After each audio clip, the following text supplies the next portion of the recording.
Hello বন্ধুরা, সবাই কেমন আছেন? আশা করি সবাই খুব ভালো আছেন। আমিও খুব ভালো আছি। আজকে আমি নিয়ে এসেছি একটা কাতলা মাছের কারি রেসিপি নিয়ে। তো সবার প্রথমে আমরা মাছগুলোকে লবণ হলুদ দিয়ে মেখে ভেজে নেব। আর এখানে আমি তেলে দিয়েছি জিরে ফোড়ন। সবার প্রথমে আমি জানাচ্ছি সবাই আমার পেজটাকে ফলো দিয়ে রাখবেন, লাইক কমেন্ট শেয়ার করবেন আর আমার পাশে থাকবেন পরবর্তী ভিডিওটা পাওয়ার জন্য।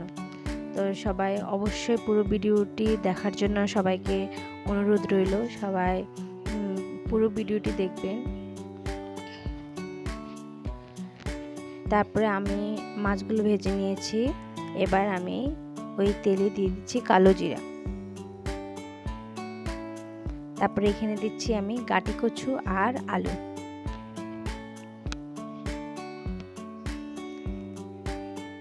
আমি তো এই কচুটাকে গাটি কচু বলি, আপনারা কে কী নামে ডাকেন অবশ্যই বলবেন। তো আমার আলু আর গাটি কচু ভাজা হয়ে গেছে। এবার আমি দিয়ে দিচ্ছি আদা বাটা আর দিয়ে দিচ্ছি সামান্য জল।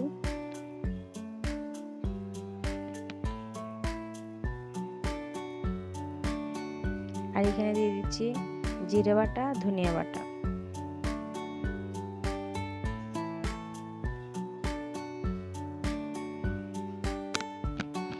দিয়ে ভালো করে কষিয়ে নেব।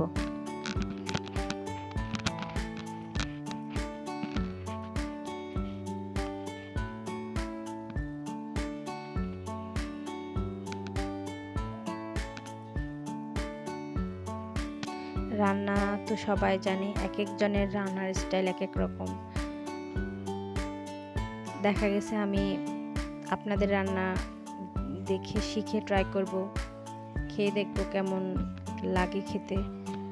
আশা করি আপনারাও আমার রান্নাগুলো দেখে রান্না করবেন, ট্রাই করবেন, খেয়ে দেখবেন কেমন খেতে হয়।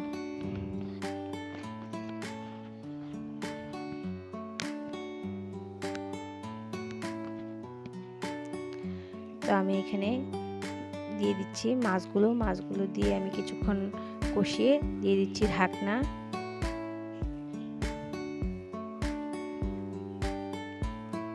এই যে আমার মাছগুলো দিয়ে আমার কষানো হয়ে গেছে। এবার আমি দিয়ে দিচ্ছি জল।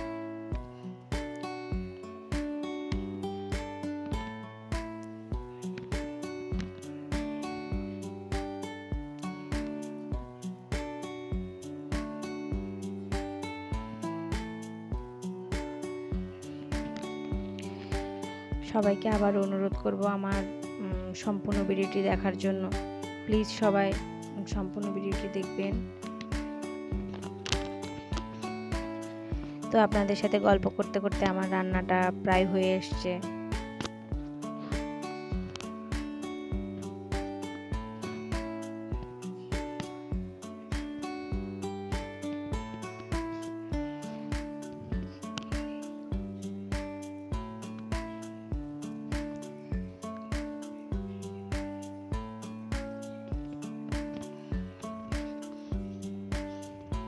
তো আমার রান্নাটা আপনাদের যদি ভালো লেগে থাকে, লাইক কমেন্ট শেয়ার দিয়ে আমার পাশে থাকবেন আর আমার পেজটাকে ফলো করে দেবেন। সবাই ভালো থাকবেন, সুস্থ থাকবেন। সবাইকে অসংখ্য ধন্যবাদ।